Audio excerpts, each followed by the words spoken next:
Hey guys, what's up? It's Eric with Advanced Level Automotive. Welcome back to the channel. Today we have another case study. Right behind me we have a 2005 Ford E250 van. It's got the V8 4.6 liter engine, and customer complaint is that the brake lights are staying on. Now the customer already tried replacing the brake light switch, but it still didn't fix the problem. He also went through and started pulling fuses, and he noticed that when he came across one of the fuses, the brake lights would go off. And that's how he kept the battery from dying overnight. So anyways, they brought us a truck. They want us to check it out. Let's go ahead and get started. All right, guys, so before we get started, let me take you inside the vehicle real quick. Now, like I said, the customer said that he pulled a certain fuse and he was able to get the brake lights to go off. And what he said was the fuse box under here, he already took the fuse out. And just so I knew where it went, he said that he installed the fuse backwards. I think I see where it is. I believe it's this one right here. Yeah, it's, see how he just kind of had it in there backwards. So it's a 20 amp fuse, and it looks like it goes into slot number 10. Now, of course, this is a Ford, so they don't tell you what the fuse slot is for. We're gonna have to look at the manual to see what fuse number 10 is for. But for now, I'm gonna go ahead and stick this fuse back in, and we're gonna see if the brake lights stay on. So let me go ahead and install this fuse.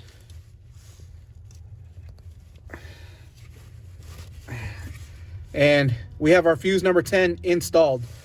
Now, let's go to the back of the vehicle and see if the brake lights are on.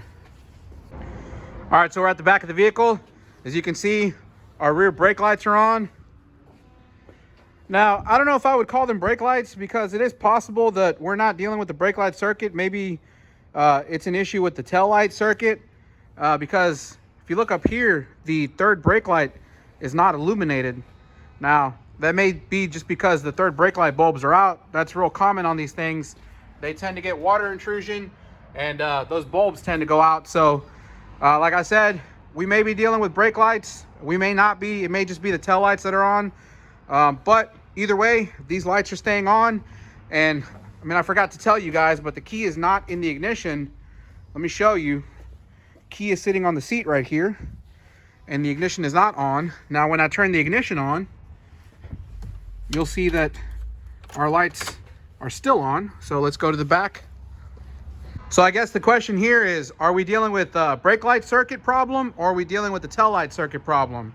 And like I said, the customer did say that he already replaced the brake light switch, and if I'm not mistaken, I believe the box for the part is right here. It's the brake light switch that he replaced. As you can see, it is installed and plugged in. Connector is nice and secured, and it's installed properly, so doesn't look like we have a problem with the brake light switch. Now, I think we all know what the next step is. We need to go ahead and pull up the wiring diagram for this circuit and see how it works. All right, everyone, so we're back here at the computer, and I've got the wiring diagram pulled up for the exterior lamp circuit. You already know how we do this. We're going to go ahead and look at the overview of how the system works, and then we're going to see if we can diagnose the problem. So we're going to start by looking at the brake light switch, which is located right here. Now, this is a switch that's on the brake pedal, and whenever you depress this switch, you're going to close the circuit. Normally, it's in open state, and when you press the brake pedal, you're going to close that switch. That's going to allow power to flow through the switch. And if you follow this back up, the power comes from this 15 amp fuse, which is fuse 11, that's located in the central junction box that's behind the left side of the dash. That's the fuse box that we looked at earlier, where that fuse number 10 was located that we pulled. So anyways, power is going to flow from this 15 amp fuse. It's going to go through this light green and red wire. Then it's going to travel through the brake pedal switch whenever you close it. And then it's going to go off over here to a splice. When it gets to the splice, the power from the brake light switch is going to go off to several different places. If we look up here, you'll see that it goes to the powertrain control module. Over here, it goes over to the ABS module. And over here, it goes to the brake shift interlock. And if we follow it down here, you'll see that it goes back to the central junction box, and it goes through fuse 39, which is a 10 amp fuse. And if you follow it down, it goes to yet another splice. So this power feed gets really spread around. I'm gonna go ahead and move it so we can focus more on this splice. If we follow it this way, you'll see it goes to this resistor. And then if we follow it this way, it goes off to the trailer electronic brake control connector. we follow it down this way, you'll see that it goes to the high mounted stop lamp. And then if we go back up, you'll see that it goes from the splice over to the multifunction switch.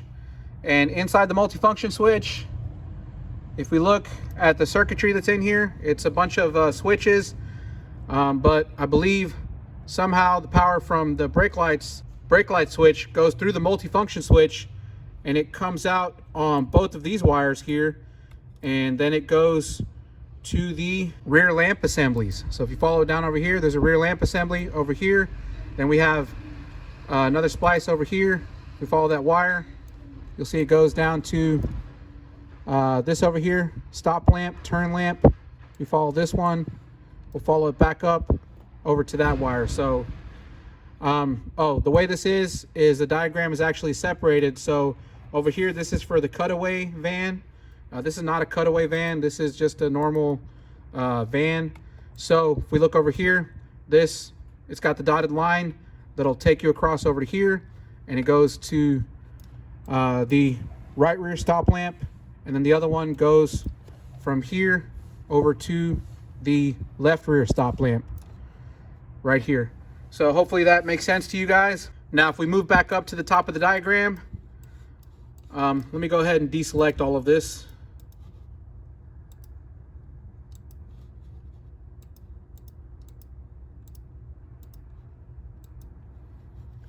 And we'll move back to the top of the diagram. Okay, so what we just went over is how the rear brake lights get their power source. And again, they get their power source through the brake pedal switch, which then goes through the multifunction switch and out to the rear exterior lamps.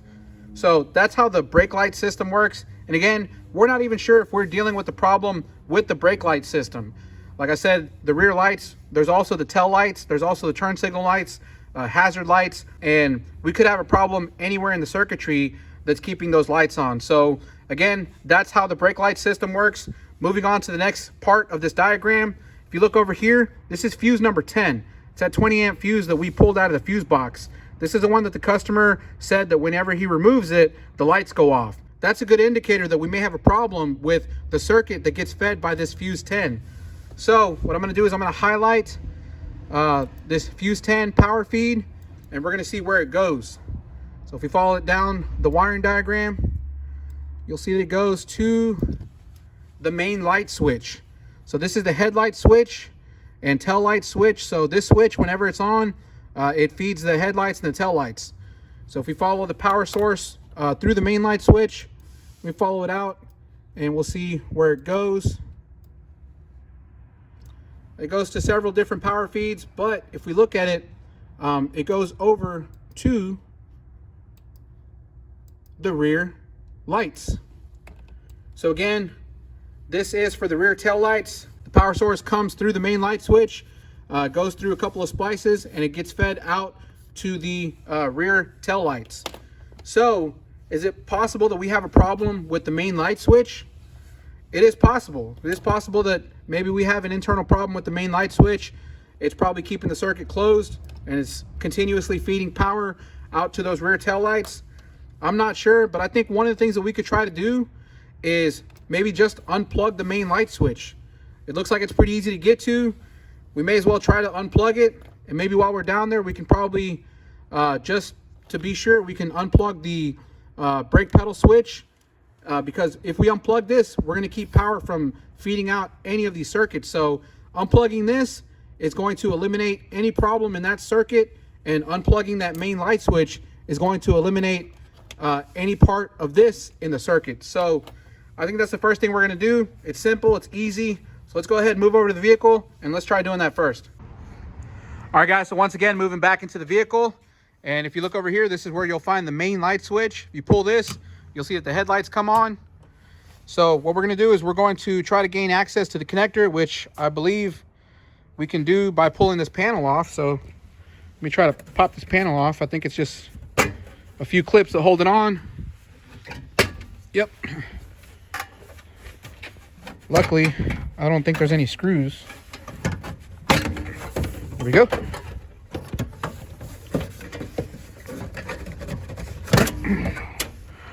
All right, so now that we got this panel removed, let's pretty simple to do. Now we can look underneath, and I believe you can gain access to the main switch connectors right here. So I'm gonna go ahead and grab some pick tools and use those to open up these clips so that we can disconnect this connector. All right, so looking at that connector, you'll see that we have 2 tabs on the side, one here and one on the other side over here. And I'm just gonna use this long pick tool right here that has a little 90-degree on the end of it. And I'm just gonna use that to pop the clip open on this side. Whoop, let me get in there. I need to not try to look through the camera. Right there. So I'm just going to use it to get into here, and I'm going to pry the clip open and pull down. And what I'm going to do is I'm going to use 2 of these tools, one on the other side, and I'm going to pull this connector out. Okay, so I'm prying both clips. I'm going to go ahead and pull it down just like that.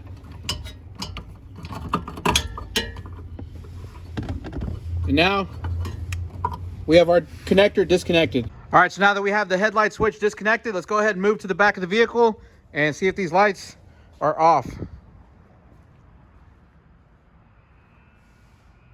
And hopefully you guys can see that these lights are still illuminated. Okay, so it's not a problem with the main light switch. Let's go ahead and move back underneath the dash here, and I'm going to disconnect the brake light switch, which is located right here. I'm going to go ahead and disconnect it, and let's go ahead and see if the lights are off.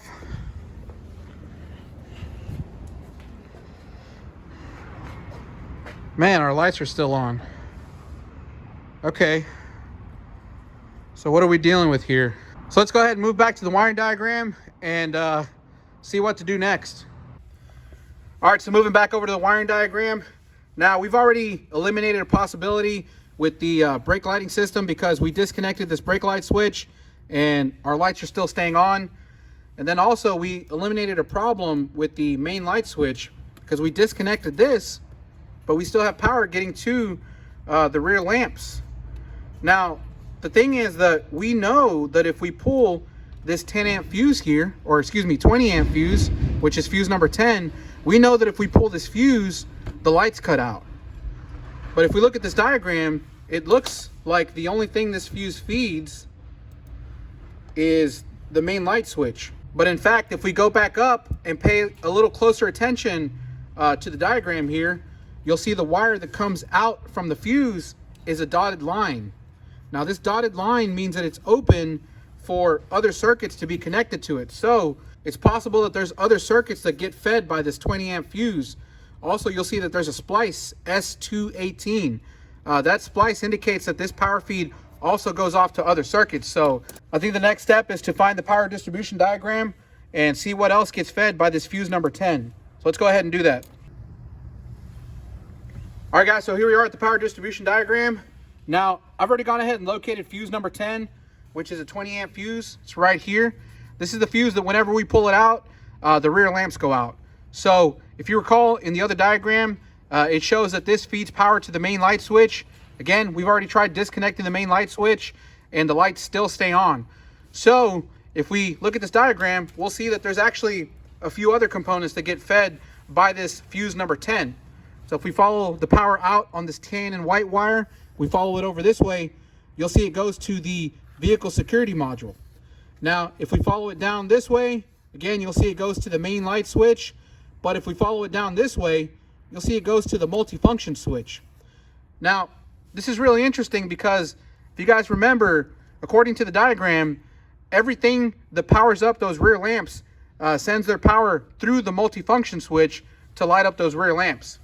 So in my mind, seeing this power feed on pin 11 at the multifunction switch is a really good clue that we may actually have a problem somewhere within the multifunction switch. Because again, whenever we remove fuse number 10, we cut power at pin 11 to this multifunction switch and those rear lights go out.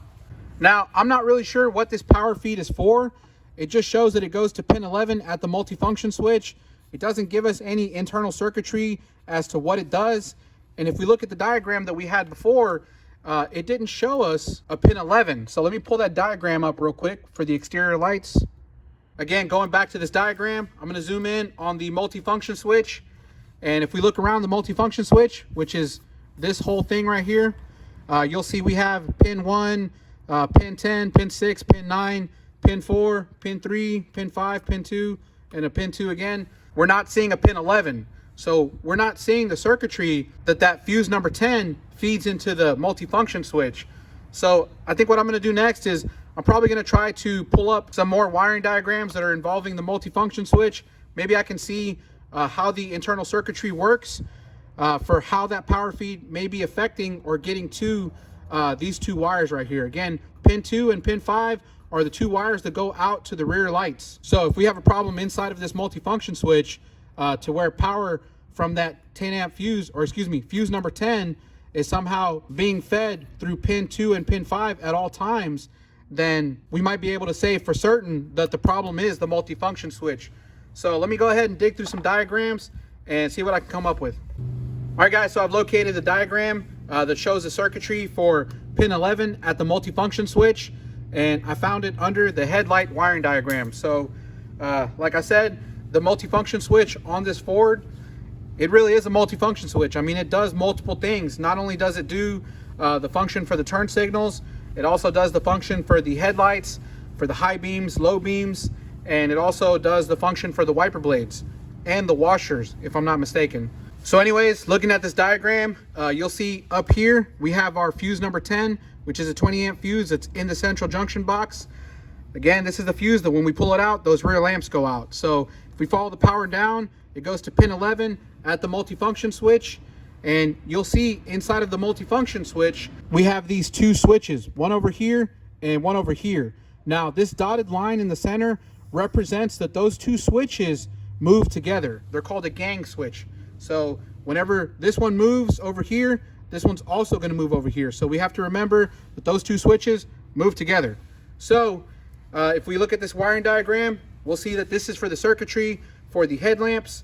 Now, if we look in the normal position, it's going to be pointing down at this low. That, I believe, is for the low beam. Again, if you look on this side, you'll see low. This is going to be in the normal state or neutral state.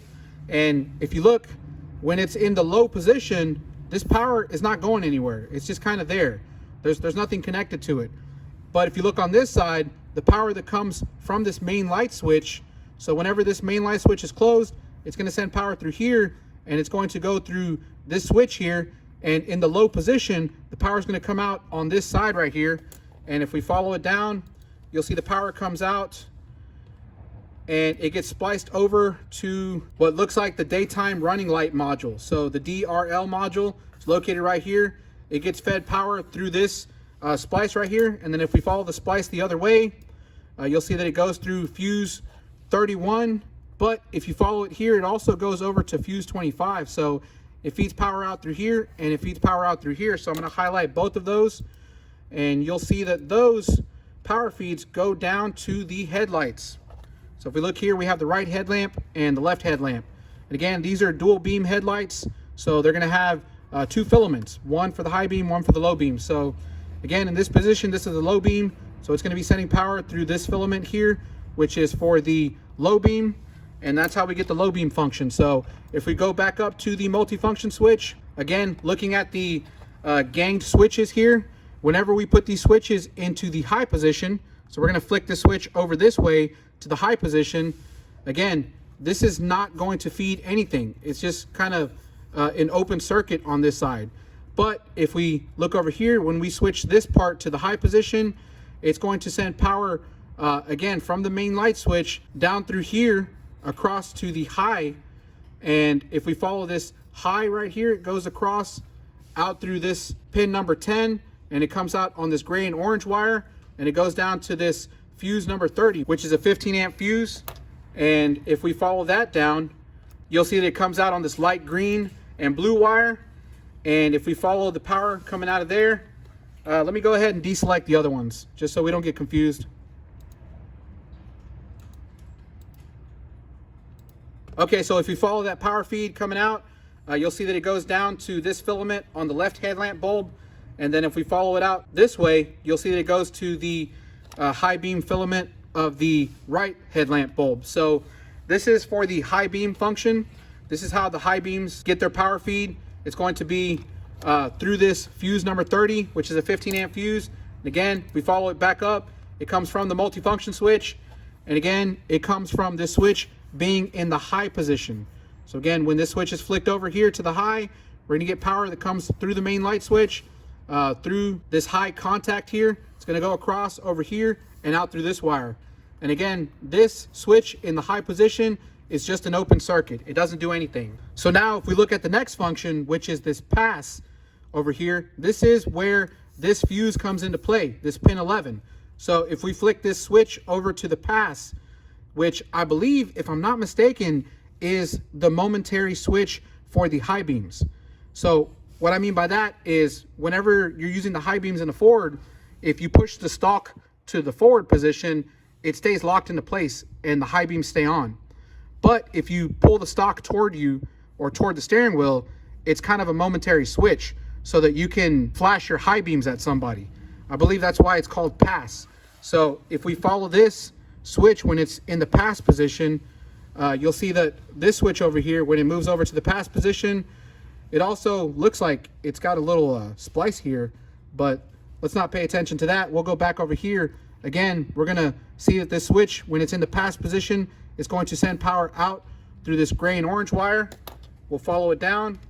And we already know where the power for this fuse 30 that comes out here goes to. It goes to the high beam circuit, which is the high beam filament in both of the headlamp bulbs.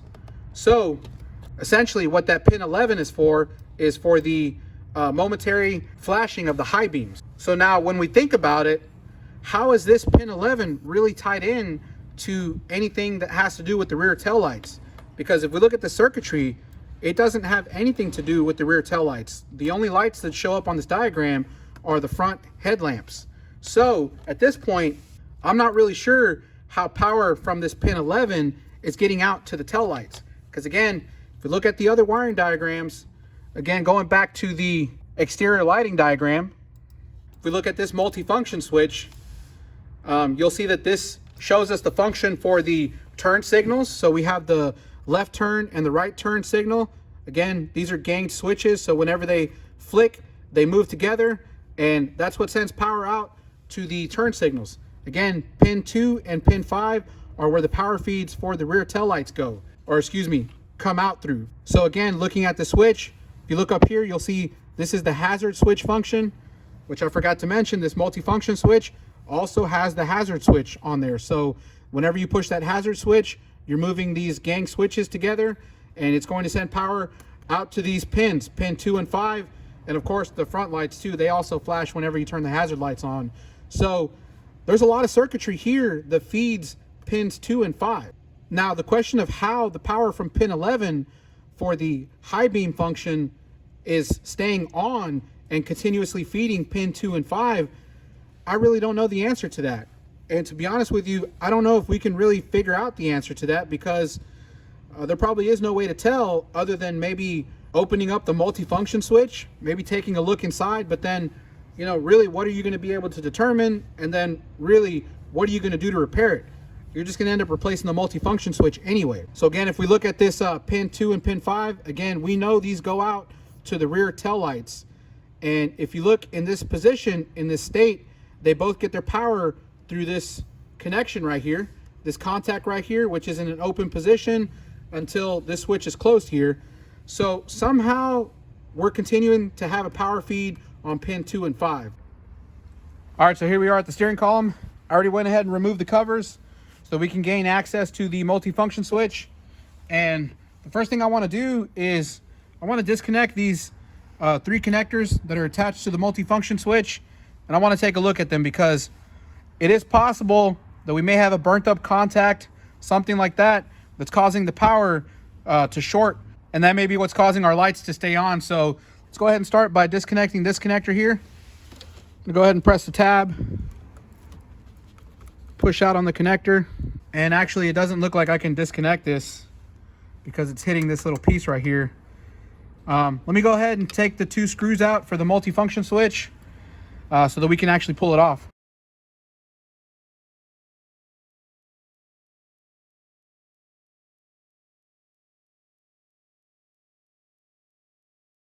All right, guys, so I went ahead and I disconnected all 3 connectors for the multifunction switch. This is the multifunction switch here. And if we look inside, I really don't see any burnt contacts or any corrosion really. So let's take a closer look at these connectors here. And again, I don't see any burned contacts or any corrosion. These things look like they're in pretty good condition. So I mean, at this point, it definitely looks like we have a problem with the multifunction switch. Again, I'm really not sure how that pin 11 power feed is getting continuously fed to the rear taillight circuit, but at this point, I really don't think it's a question as to whether or not the problem is inside of this multifunction switch. At this point, I think we can say with confidence that this thing's going to need to get replaced. So let me go ahead and get one on order and replace it. All right, guys, so I've got the new part here. It is a Motorcraft unit. You look, it's part number SW7808, and got it opened up. I'm gonna pull it out of the box.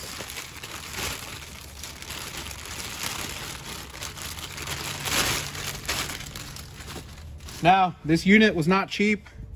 I think retail it's about $285 for this thing. So again, you really want to be sure that this is going to fix your problem. So I think what I want to do before we even bolt this thing in is I just want to connect the connectors and see if our lights go out. So let's go ahead and do that.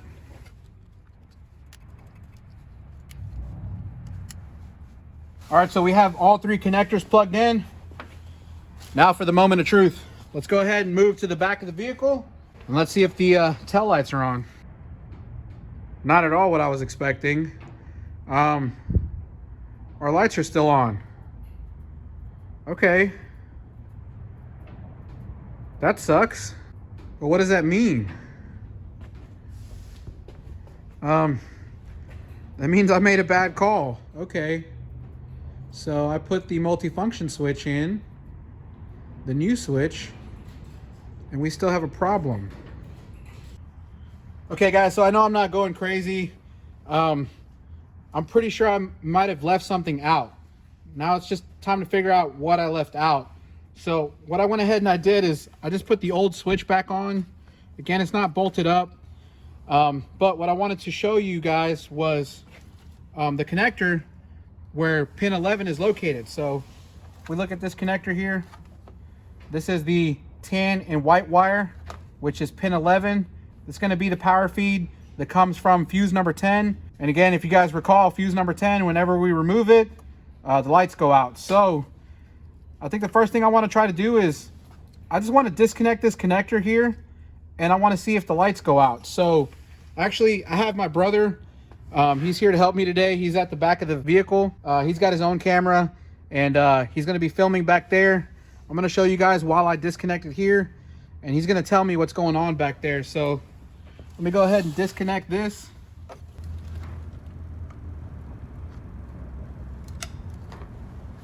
What happened? Driver's side out. The driver's side is out? Yep. Just the driver's side? Yes. Okay. Well, that's weird because pin 11 is the only power feed. I don't know why it's only to one side. Let me try disconnecting the next one, which is this one right here. I believe this is just for the hazard switch, but just go ahead and disconnect it anyway.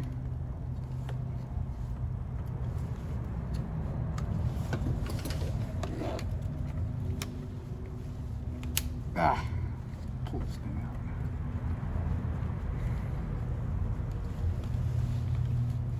out. Anything happen? Passenger is still on. Okay, so nothing happened with that. Now I'm going to disconnect this last connector. Anything happen? Passenger off. Passenger And light went out? driver. So both of the lights are out now. Yes. Okay. What happens if I just plug this one back in? This is the one that had the pin 11. So I'm going to connect this. What happened? Nothing.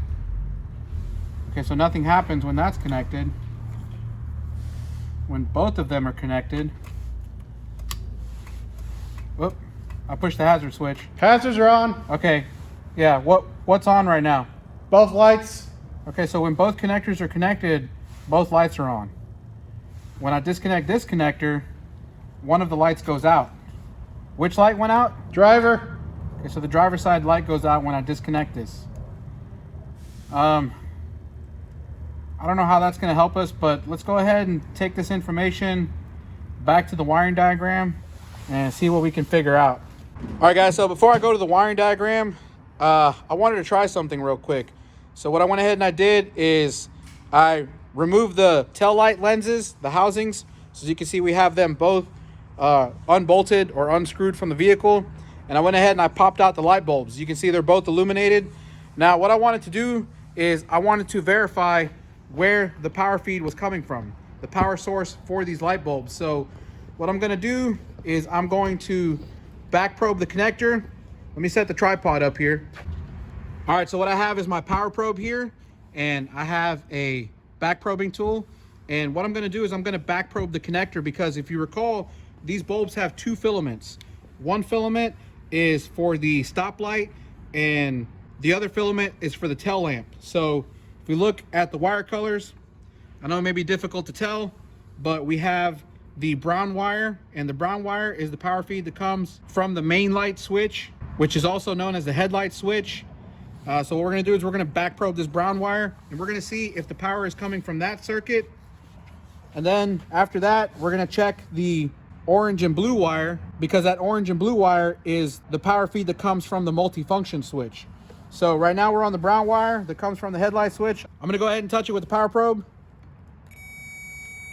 And as you can see, we don't have power. I'm showing a ground on that circuit. So let's move over to the orange and blue wire, which is the power feed that comes from the multifunction switch, and see what we got there. And as you can see, we have system voltage, which the battery is kind of low. It's about 11.1 volts. It's actually not dinging, so it's kind of a low voltage. Let me disconnect the connector here real quick. All right, so if I touch it now, it should ding.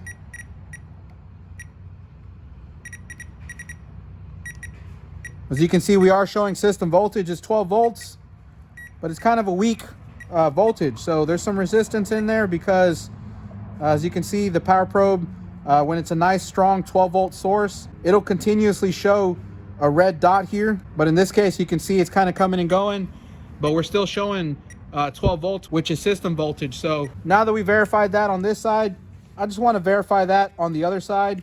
I'm going to plug this back in, and then we're going to go to the driver's side and check for the same thing. Okay, so we're here on the driver's side. I'm going to back probe the brown wire. Again, that's the wire coming from the main light switch. I'm going to go ahead and touch it with the power probe. We're showing a ground there, so there's no power there. So let's go ahead and check the other wire. And on this side, the wire color is actually orange and green, or green and orange. So let's go ahead and back probe this one. I'm going to touch it with the power probe, and hopefully that shows up on the camera, but we have system voltage there. And again, it looks like it's a pretty weak voltage. It's got some high resistance in the circuits, but it is enough to light this light bulb. So now we know that our problem is not with the circuit on the brown wire. Our problem is the circuit on the green and orange wire, and on the other side, the blue and orange wire. And those two wires come from the multifunction switch. So now that we verified that, let's go ahead and move back to the wiring diagram and see what we can figure out. All right, guys, so once again, we're back at the wiring diagram. Now, if you guys are following along, what we just verified by checking at the rear lights is that our power feed that's keeping these lights on is coming from the multifunction switch. So again, we have this orange and light blue wire that comes out on pin 5 that feeds the tail light for the passenger side. And if you look over here, this light green and orange wire that comes out of pin number 2, that feeds the driver's side tail light. Now, the interesting thing about this is that if you look closely at this, pin 2 and pin 5 are actually on two separate connectors.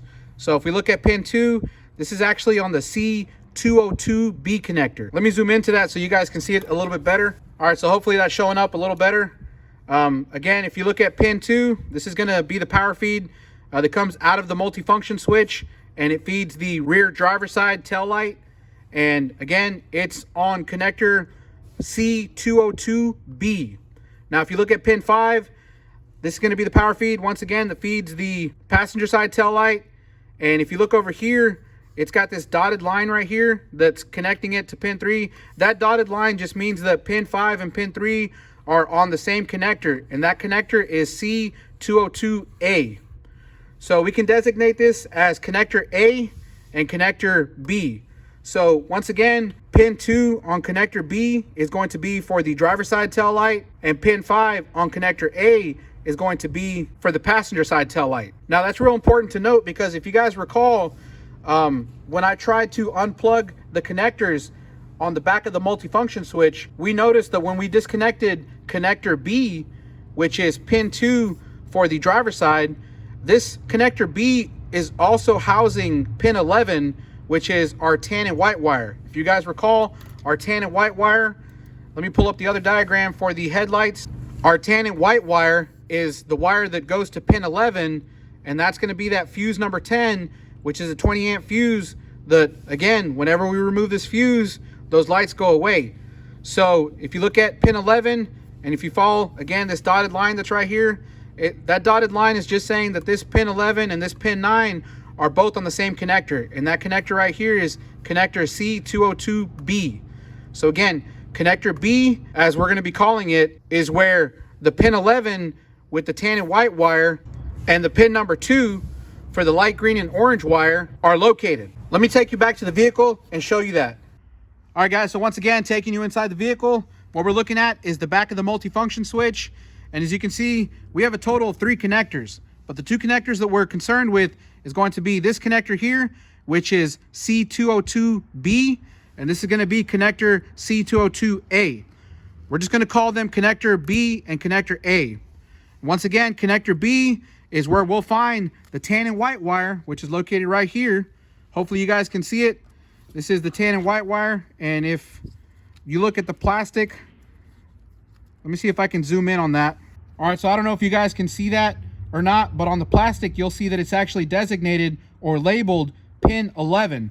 So this is pin 11. You'll see if we start over here, 7, 8, 9, 10, 11. Pin 11 is going to be the tan and white wire. This is the power feed that comes from fuse number 10. And then if we flip it around here, you'll see this is pin number 2 right here. Let me flip it around. This is pin number 2 here, and this is going to be our green and orange wire. This is the wire that goes to the rear tail light on the driver's side. So if you guys recall, whenever we disconnected this, I disconnected just this connector here. And the only thing that happened was that the light on the driver's side went out. The light on the passenger side was still on. Now, that's a little odd considering that we were under the impression that the power feed from this tan and white wire was keeping both lights on. But whenever we disconnect this, we're eliminating the tan and white wire altogether, and we still have power to the passenger side light. And of course, when I disconnect the other connector, both lights go out. So this connector here houses pin number 5, which is the wire that goes back to the passenger side tail light. And if we look at pin number 5 here, let me see if I can find it. Let me just go ahead and pull this out. Okay, this one's a little more difficult to see, but this is going to be pin number 5, which is our orange and blue wire.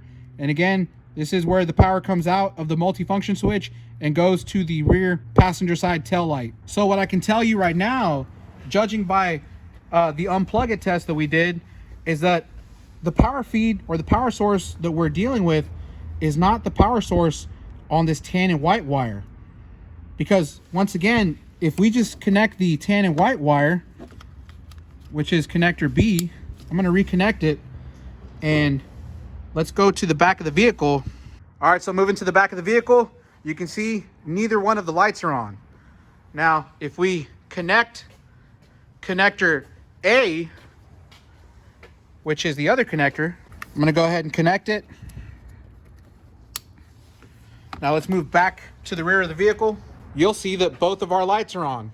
And again, like we did before, if I disconnect connector B, this light goes away. So we know that whatever is keeping these lights on has to be a power source on that connector A. So I guess what I want to do now, going back to the multifunction switch, is I want to go to this connector A and I want to see which one of these wires has a continuous power even when the ignition is off. So that's what we're going to do next. I'm going to go ahead and get the back probe tool. We're going to get the power probe and we're going to see where we have power. All right, so I've got my back probe right here. Now I'm going to go ahead and start back probing these wires. And we'll start with the pin number 1 here, which is this blue wire.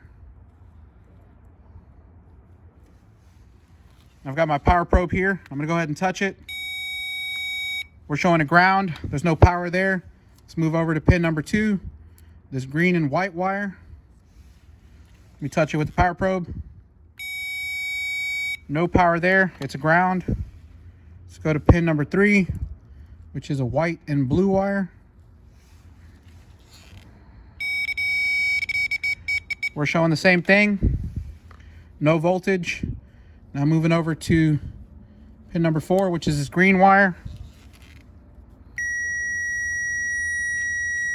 And we are showing power there. Now let's go ahead and move over to pin number 5. This is the wire that goes to the tail light on the passenger side. Touch it. Again, we're showing a ground, so we know when this is disconnected, there's no power source going through there.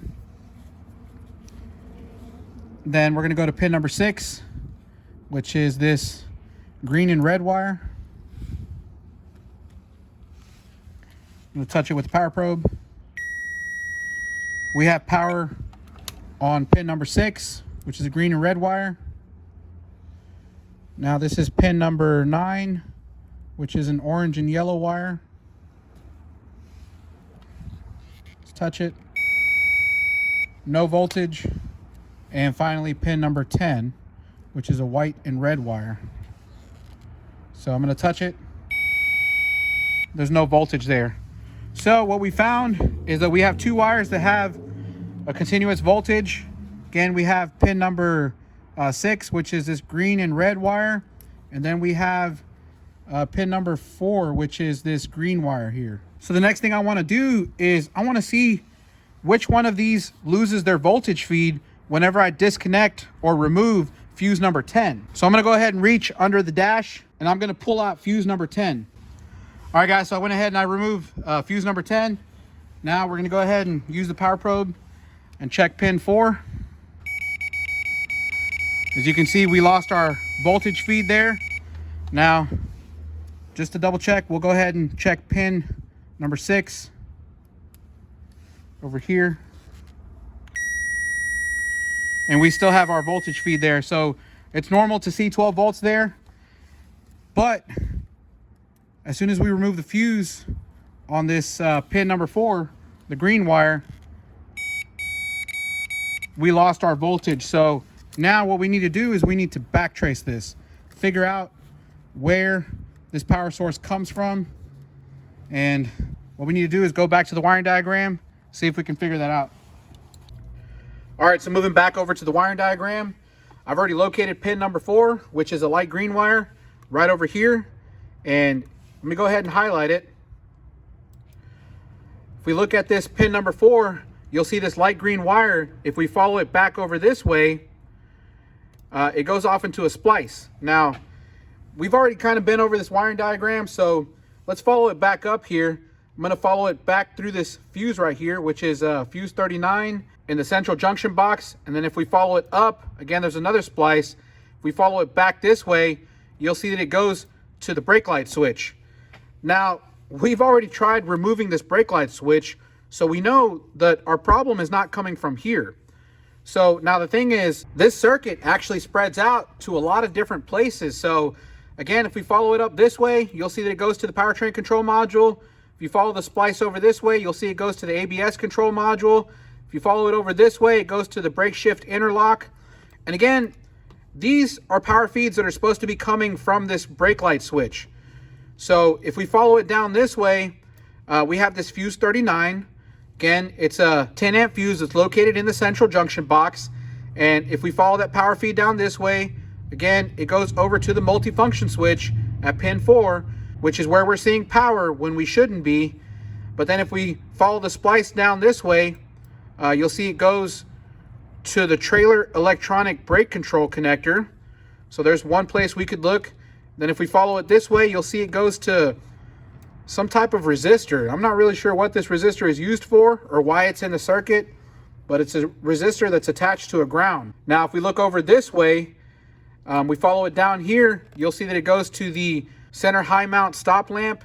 And of course, it's just got a ground on the other side. So this is the power feed for that high mounted stop lamp. Now, the thing about this is if we look at this, we can pretty much kind of split it into two separate parts of the circuit. If we look at this fuse here, we can basically separate this part of the circuit and this part of the circuit. So I think the first thing we're going to want to do is remove this fuse, because if we remove this fuse and we see that we still have power here, we can eliminate this whole part of the circuit. So I think that's the next best step to do. Let's go ahead and move back to the vehicle and pull that fuse out. All right, guys, so moving back to the fuse box. First thing I went ahead and did was I reinstalled fuse number 10, which is this 20 amp fuse here. And now we're going to go ahead and pull fuse 39, which is this fuse right here. So I'm going to go ahead and pull it with a pair of pliers. And we have our fuse out. Now, let's go ahead and see if we still have power on pin 4 at the multifunction switch. All right, guys, so we're back at the connector here. And I've got the back probe already installed on pin number 4, which is our green wire. I'm going to go ahead and touch it with the power probe. Yeah, we don't have any power here anymore. I'm going to go ahead and reach underneath, and I'm going to reinstall fuse number 39, and we're going to see if we get power back. Okay, so I went ahead and reinstalled fuse 39. Let's go ahead and check it again. And we have system voltage. Okay, what does that tell us? Let's move back to the wiring diagram. Okay, so once again, we're back at the wiring diagram. Now, we went ahead and removed this fuse 39, which is this 10 amp fuse. And whenever we remove this fuse, we lost power at pin 4 at the multifunction switch. What does that tell us? Basically, what that tells us is that more than likely, the problem we have in the circuit is somewhere on this side of the circuit, not down here. So we can go ahead and deselect everything down here and just worry about whatever's up here. Now, looking at the diagram and the components that are involved here, the question comes up is, how does fuse number 10, that's right here, come into play? Because if you guys recall, whenever we remove fuse 10, which apparently is a totally different circuit, we lose power to this pin 4, which is getting its power feed from one of these components or somewhere in the wiring harness. So as far as the possibilities go, I think it's possible we could have a short to power somewhere in the wiring harness. That's a good possibility. We could also have maybe one of these components. I mean, it is, to me, highly unlikely that one of these components is sending out a power or a voltage on the circuit. Because if you think about it, neither one of these components are designed to do that. I mean, if you think about the powertrain control module right here. I mean, the powertrain control module just wants to see the voltage feed here to know that you're pressing the brake pedal. The same thing with the ABS control module. It's just watching the voltage on this pin right here, waiting for you to press the brake pedal so it knows when you're pushing the brake pedal. Then again, the same thing for the brake shift interlock. The brake shift interlock is waiting for you to press the brake pedal in order to release the shifter lock. And again, we've already gone over the fuse number 10 circuit, and we know that it does not directly tie to any of these components here. This fuse we know feeds the main light switch, it feeds the multifunction switch for the headlights or for the high beam. So when I look at this diagram, I really don't see any tie from this circuit to any of these components. So again, if you ask me, I think we're dealing with the wiring problem here. More than likely, we have a short to power somewhere where power from this fuse number 10 is shorting to the circuit here for the brake light switch. Now, as far as where to start looking, I mean, we could try to figure out where the wiring harnesses run. We can also look at these splices. Of course, we have this splice here, which is S224, and then we have the splice over here, which is S218. We can try to figure out where they're located in the wiring harness. We can also see here that this splice, it says that it's located in the window regulator relay switch harness near the breakout to C237. So we can try to figure out where the wiring harness for this runs, and maybe we'll find that somewhere along the line we have a short to power here. So hopefully that makes sense to you guys. Hopefully you're following along, and hopefully we can figure out what's wrong with this vehicle. All right, guys, so it's getting pretty late here. I got to figure out what's going on because it's just about time to go home. So let me show you what my plan of attack is here. Again, I wanted to find the wiring harness that both of these wires run through. And what I did was I went to the fuse box. If you look at this fuse box on the back side, you'll see the wiring harness that comes out of the fuse box. And so what I did was I followed that wiring harness up. Let me see if I can get you guys a visual. So if we follow that wiring harness up, you'll see it comes up and around. See if I can focus in on that. That harness goes up and around, and it comes down through here. I know it's really difficult to tell, but this is the wiring harness here, right here.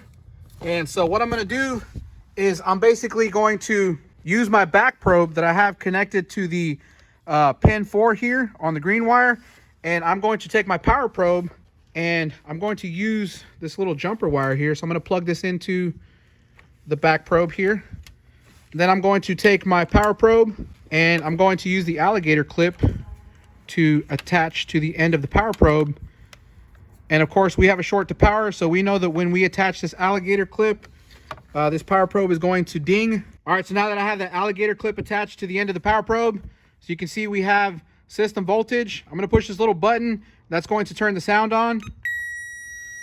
And you'll hear it beeping. That's an indication that we have power or short to power. I know that sound is really annoying, but what we're going to do is we're going to use that sound as a guide. So I'm going to move down here and I'm going to start moving the wiring harness, and we're going to see if we can get that sound to go away. So let's go ahead and move underneath here, and let's start moving the wiring harness. I'll start by moving the harness here, and hopefully you guys can hear that in the background. It's a really ugly dinging noise, and hopefully we get lucky and see if we can find our short to power. So far we're not having any luck. Let me go behind the fuse box here. I mean, shoot, it may even be possible that our problem is in the fuse box, but let's just keep checking here. Is it just me, or does that wire look like... Hold on a second.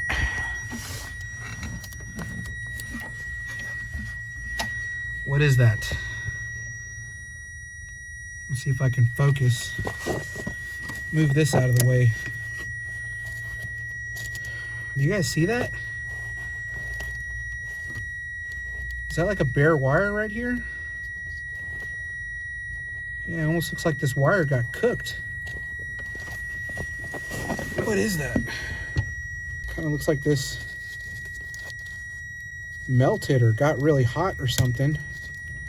Sorry guys, I know that beeping sound is really annoying, but hopefully you guys can see this bare wire right here. It looks like it got really hot and might have burned off the insulation, or I'm not really sure, but I mean, is that where our problem is? Let me get a little closer in there. Hopefully you guys can see. Can you guys see this? It's a tan and white wire, and it's kind of stuck to this wire right here. And this wire, it looks like it used to be a certain color. I really can't tell, but they're kind of look like they're melted together. So let me try to take something like this pick tool here. I'm going to try to separate those two wires. They're kind of melted together.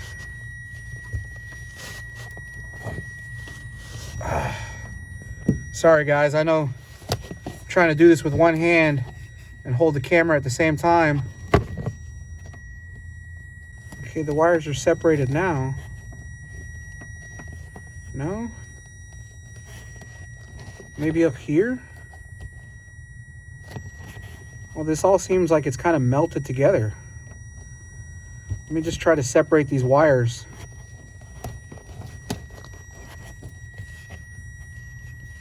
Yep, these wires look like they're melted together. I'm just gonna try to separate them. I actually hear some relays clicking when I do that. Check that out. We just separated those wires. And look at this wire here.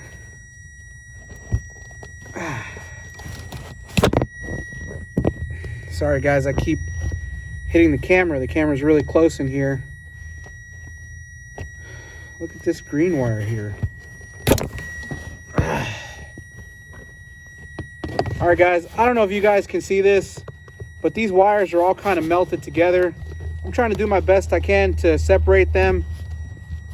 I know that dinging is probably really annoying, but look at that. These wires are melted together, and you can see we've exposed some of the wiring there. Focus in on that.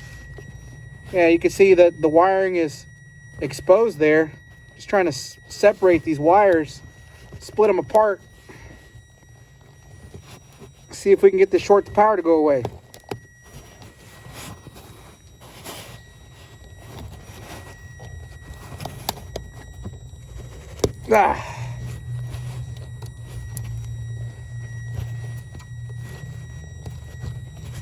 Come on.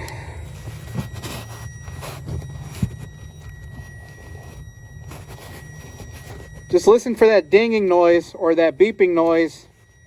See if it goes away. You know what? Just looking at the color of these two wires, looks like this is a green wire and this is our tan and white wire. That may be where our problem is. Let me try to separate these two. Wow, these two are married together. There's no divorce happening here. We're gonna have to force it. Come on. All right guys, I really need two hands to do this. Let me try to set the camera down. My backup light just ran out of batteries. I'm gonna try to hold the camera. Okay, so I just peeled back some more of this tape, and did you hear that? Okay, I just moved this and the beeping noise went away. So let me try to move it again. Our beeping noise is back. I'm gonna move it again. There goes our beeping noise. I'm gonna move it again. Right there. So definitely our short to power is here. Let me continue trying to separate these wires. All right guys, so now that I have the wiring harness opened up and separated, you can see the extent of the damage that happened here. There's still some wires up here that are melted together that I'm gonna need to separate, but it's pretty obvious that something happened here. Something may have shorted. Something caused a lot of heat to happen here to where these wires melted together. Now, we know we're gonna have to repair this harness. So basically, I'm gonna need to cut the harness from here to down there, and then I'm going to need to rewire all of this. But the question still comes to mind is, why did this happen in the first place? So it's possible that even after we repair this harness, we may still continue to have a problem. Now, looking at this thing, of course, we had this wire right here, which was the one that was completely bare. And when I peeled it upward here, you can see that it's actually, I believe, a brown wire. So this wire looks to me like it's the one that got the hottest. So because it melted all of its own insulation off. So it's probably a good possibility that this wire here is where our short is coming from. And like I said, I believe it's a brown wire. I'm gonna follow it to the connector. And I guess I'm gonna try to see what circuit it leads to, and maybe we can figure out why this happened to begin with. Anyways, guys, at this point, I'm gonna end the video off. It's late, it's after closing time. I'm ready to go home. It's been a long day, so at this point, we figured out where our problem is. Now, we actually have a whole nother problem that we need to figure out and solve before we can actually repair the harness, because like I said, we don't wanna repair the harness and then it have the same problem again. So I think what I'm gonna end up doing is continuing that in a second part of the video. So this will be part one. As soon as I figure out what's going on with the other problem, then I'll post that in a part two. So anyways, I hope you guys enjoyed the video. I hope you found it useful. I hope you found it informational. If you did, make sure to give it a thumbs up. If you haven't done so already, please subscribe to the channel. Make sure you hit that notification bell, and I'll see you guys in the next one. Thanks.